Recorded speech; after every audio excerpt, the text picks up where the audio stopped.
Bom, eu vou falar sobre primalidade e crivo de Eratóstenes. Então, primeiro, o que é um número primo? Então, é um inteiro p maior que 1 e que possui somente dois fatores, neste caso, 1 e p. Por outro lado, um número é composto se existe algum inteiro a entre 1 e n, de tal forma que a divide n. Então, um teste de primalidade basicamente consiste em checar se um número é primo ou não. Então, eu vou apresentar dois algoritmos e depois resolver um problema usando este conceito. Então, um algoritmo naive seria um algoritmo direto, simples, que basicamente checaria todos os números entre 1 e n e verificaria se algum desses números divide o n. Então, ele verificaria se 2, dado um n igual a 61, ele verificaria se 2 divide 61, neste caso não, 3 também não, 4 não, 5, 6, assim por diante, até chegar ao último número. Se nenhum desses dividir, então ele é primo. Bom, então a função é basicamente bem simples, a gente recebe um inteiro n, iteras de 2 até menor que até n menos 1 e verifica se, nesse caso, a divide n. Se houver um a que divide n, então ele retorna falso, ou seja, não é primo. Se não houver nenhum a, então retorna true, que então é um número, n é um número primo. Só que essa não é a melhor forma, porque dá para resolver de um jeito mais rápido. Então, a ideia é que todo inteiro maior que um que não é primo é composto. Então, se n é um inteiro composto, então há pelo menos um fator d, de tal forma que d divide n, e d é menor ou igual a raiz quadrada de n. Bom, então, a ideia da prova de que há pelo menos um fator menor ou igual a raiz de n é basicamente a seguinte: a gente parte do princípio de que n é um número composto. Então, pela definição, todo número composto pode ser escrito como um produto de dois fatores. E o que a gente quer mostrar é que pelo menos um desses fatores seja menor ou igual a raiz quadrada de n. Então, para demonstrar isso, a gente vai partir da hipótese de que, de que ambos são maiores do que a raiz quadrada de n.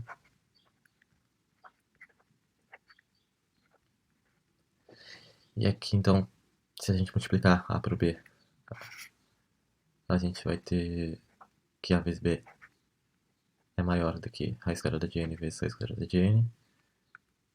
Então, a gente vai ter que AB é maior do que n, o que claramente é uma contradição com a nossa definição. Então, consequentemente, algum desses fatores aqui precisa ser menor ou igual a raiz quadrada de n. Bom, então o algoritmo Troy Division, que utiliza daquele conceito que eu expliquei, ele recebe um inteiro n, e itera de 2 até a raiz quadrada de n. Aqui tem um detalhe que, ao invés de iterar de 2 até a raiz quadrada de n, dá para fazer d ao quadrado menor ou igual a n, assim poupando chamar uma função para tirar a raiz quadrada e também poupando de trabalhar com um ponto flutuante, caso n não possua uma raiz quadrada inteira. Então, basicamente, ele checa se existe algum divisor nesse intervalo. Se não existir, se existir, ele retorna falso, porque não é um primo. Caso não exista nenhum, ele retorna true. Bom, então aqui tem um comparativo dos dois algoritmos. A versão naive, ela vai ter que, no pior caso, ela vai ter que comparar de 2 até n-1, enquanto a Troy Division apenas de 2 até raiz quadrada de n. Então, esse é o gráfico que mostra a diferença de desempenho dos dois algoritmos. A versão Troy Division é representada pela linha azul e a naive é a vermelha. Então, há uma diferença bem grande de operações que cada um faz. Bom, e a ideia do Troy Division pode ser estendida também para a fatoração de inteiros. Então, dado um n, a ideia é armazenar todos os seus fatores primos em um vetor.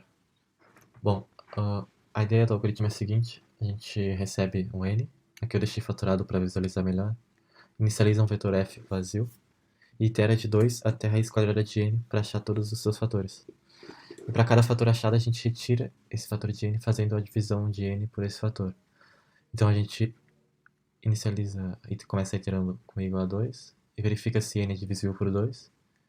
Nesse caso é, então a gente faz n dividido por 2 dá 45, ou seja, a gente retirou esse fator e atualizou n. E adiciona esse fator no vetor f.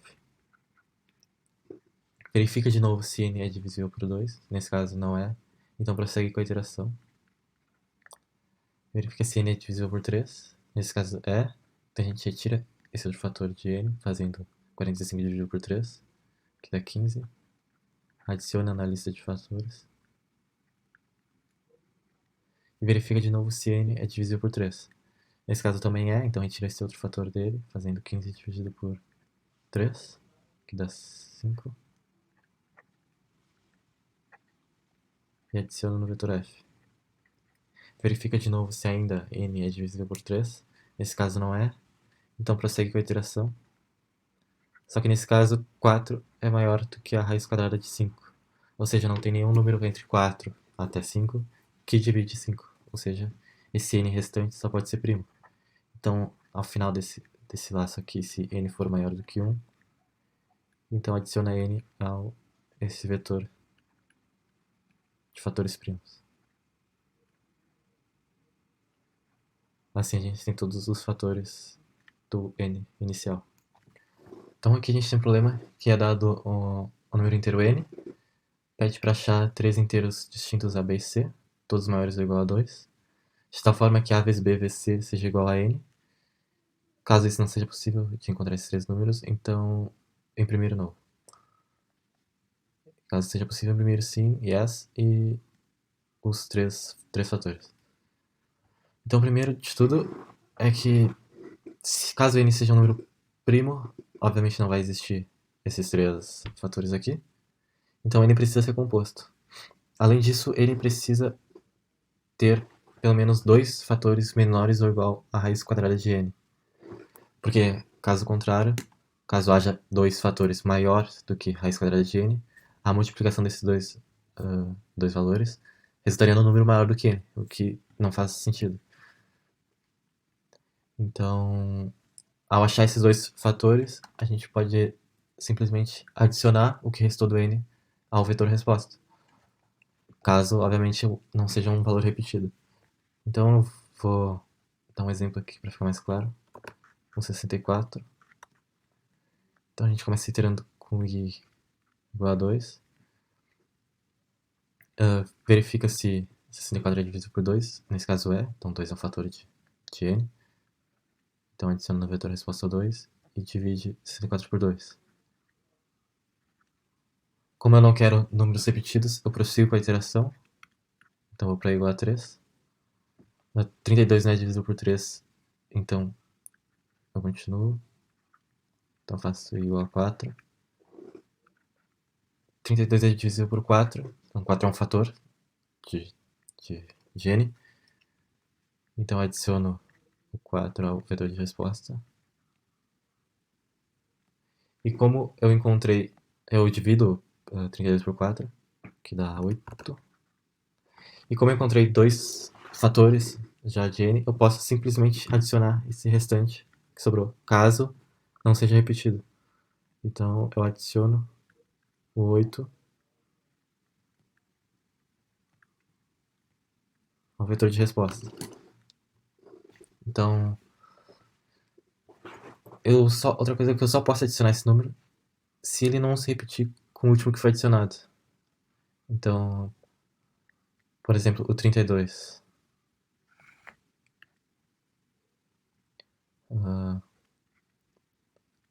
Começa com igual a 2. Sim, é divisível por 2, gente. Então eu divido 32 por 2 dá 16. Faço com igual a 3. Não dá, então continuo.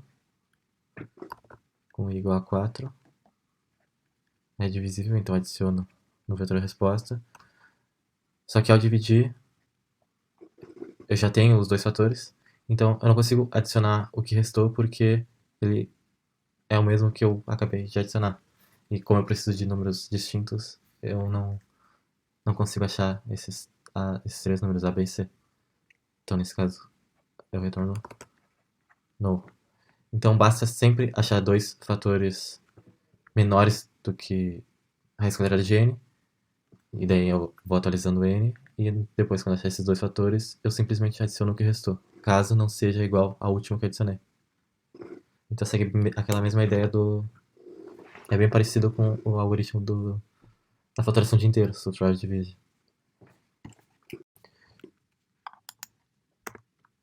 Bom, então o código é bem simples, ele me dá um N, então eu leio o N, inicializo o vetor de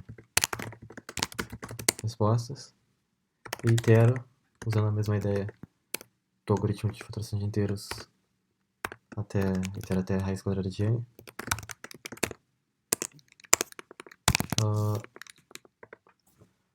Então, se I é um fator de N, ou seja, se divide N, eu adiciono no vetor de respostas, tiro esse fator de N, ou seja, atualizo N fazendo divisão de N por I.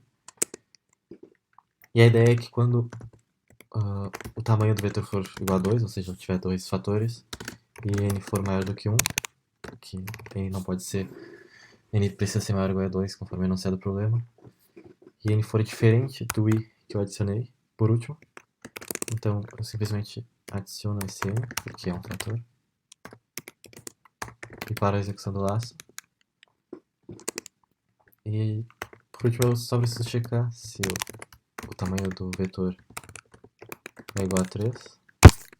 Se sim, então ele pede para imprimir yes e imprimir todos os valores do vetor.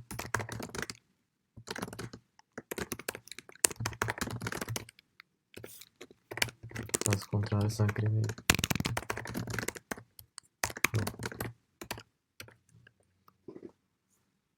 Então essa é o código da solução desse problema. Então, por último, o crivo de Eratóstenes, que é um método para encontrar e armazenar números primos até um determinado valor. A complexidade dele é n log de log de n.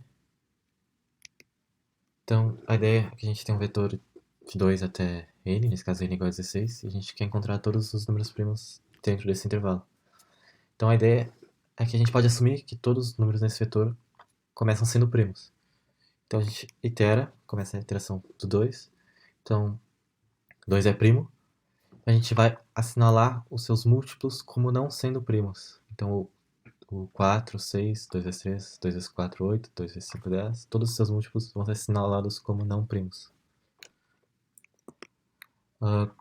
Feito isso, a gente continua a iteração, dessa vez com 3. 3 ainda é primo, então continua sendo primo. E assinala todos os seus múltiplos como não sendo primos, obviamente. O 4 pula, porque já está assinalado como não primo. Então, o 4 não é primo e seus múltiplos também já foram assinalados. Então, continua com 5. Assinala todos os seus múltiplos.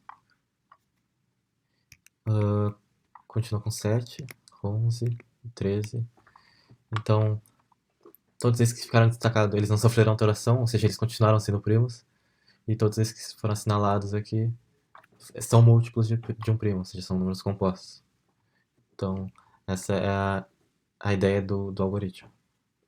Bom, então, a implementação do crivo é basicamente a seguinte. A gente inicializa um vetor sprime com n mais 1 posições, todos com true. Ou seja, no início a gente considera todos os números sendo primos.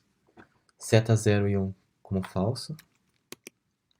Inicializa a iteração a partir do 2 até a raiz quadrada de n. Então, se o número é primo, ou seja, ele não sofreu alteração das iterações passadas, então ele obviamente é um primo, e a gente seta todos os seus múltiplos como não sendo primos, como falso. Então a gente pode iniciar a iteração a partir do quadrado desse número e iterar até n. A gente inicia a partir do quadrado porque todos os múltiplos anteriores já foram assinalados como falso. Então, por que iterar só até a raiz quadrada de n? Bom, os argumentos são basicamente os mesmos que eu já disse antes. Aqui, nesse caso, a gente tem 16, então seria necessário iterar só até 4. Porque caso fosse o 5, o único número que não foi assinalado como falso seria o 5 ao quadrado, que seria o 25. Que nesse caso, obviamente, não está. Então, todos os múltiplos de 5 já foram assinalados aqui. Os 5 vezes 2, 5 vezes 3. O 5 vezes 4 não está, mas se fosse até 20, ele já estaria assinalado por conta que 20 já é múltiplo de 2. Então, o único que não estaria seria o 25. Então, por isso que só é necessário iterar até a raiz quadrada de n. Bom, então, temos nosso último problema. Ele é bem interessante porque aborda vários aspectos que foram citados anteriormente, que é o problema T-primes. Então, primeiro ele começa definindo o que é o número primo, que é um inteiro positivo que tem exatamente dois divisores positivos distintos. E, similarmente, ele chama o inteiro positivo t de T' se t possui exatamente três divisores distintos. Então, é dado um array com n inteiros positivos e a ideia é determinar para cada elemento se ele é um T' ou não. Então, primeiro eu vou começar definindo o que é um T'. Então, conforme enunciado, T precisa possuir exatamente três divisores, então seria 1, ele mesmo, e o terceiro que eu vou chamar de A. Bom, obviamente T não é um número primo, porque possui três divisores. Então T é um número composto, e como todo número composto, pode ser escrito por um produto de outros dois fatores. No caso aqui A vezes B, e ambos maiores do que 1. Só que, repara, se B for diferente de A, T vai possuir mais de três fatores, porque vai ser 1, ele mesmo, A e B. Então aqui a gente precisa que B seja igual a A, ou seja, T precisa ser A vezes A. Aqui fica evidente que T é um quadrado de um número primo. Bom, por quê? Suponhamos que A não seja um número primo, ou seja, A também é um número composto que pode ser escrito com produto de outros dois fatores, que eu vou chamar de R e S, ambos maiores do que 1. Só que se R divide A, então R também divide T. Logo, T vai possuir mais de três fatores. Então, para ficar mais claro, eu vou dar um exemplo aqui de um número que não é um T', ou seja, um T não é T'. Vou botar um T'. Digamos que seja 4 vezes 4, que aqui é igual a 16. Só que 4 não é número primo, porque 4 pode ser escrito como 2 vezes 2. Então, T possui mais de três divisores. Possui 1, ele mesmo T', o 2, o 4 e o 8. Então, não é um T'. Então, aqui fica claro porque precisa ser um número primo, porque A precisa ser um número primo. Então, outro fator importante é destacar que x varia de 1 até 10 na 12. Só que a gente quer saber se a raiz quadrada desse x é um número primo, ou seja, se x é um quadrado de número primo. Então, basta a gente gerar o crivo de Eratóstenes de 1 até 10 na 6, que é a raiz quadrada de 10 na 12. Então, isso obviamente passa. Bom, então a solução para esse problema é basicamente a seguinte. Primeiro, eu vou inicializar o vetor S'Prime com 10 nas 6 posições, todas como true, como eu tinha dito. Por que 10 na 6? É porque x varia até 10 na 12, e eu quero saber se a raiz quadrada de x é um número primo. E a raiz quadrada de 10 na 12, então, é 10 na 6. Então, preciso verificar todos os primos até 10 na 6. Então, eu crio a função que vai construir esse crivo. Começa inicializando 0 e 1 como falso.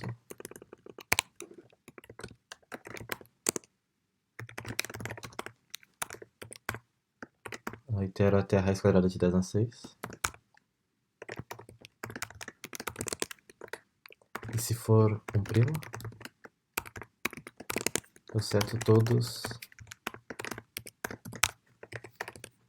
seus múltiplos como falso.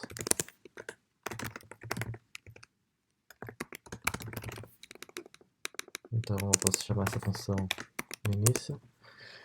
E o problema é ele me dar então um n, que seria o tamanho do vetor, o tamanho do array que vai conter todos os elementos.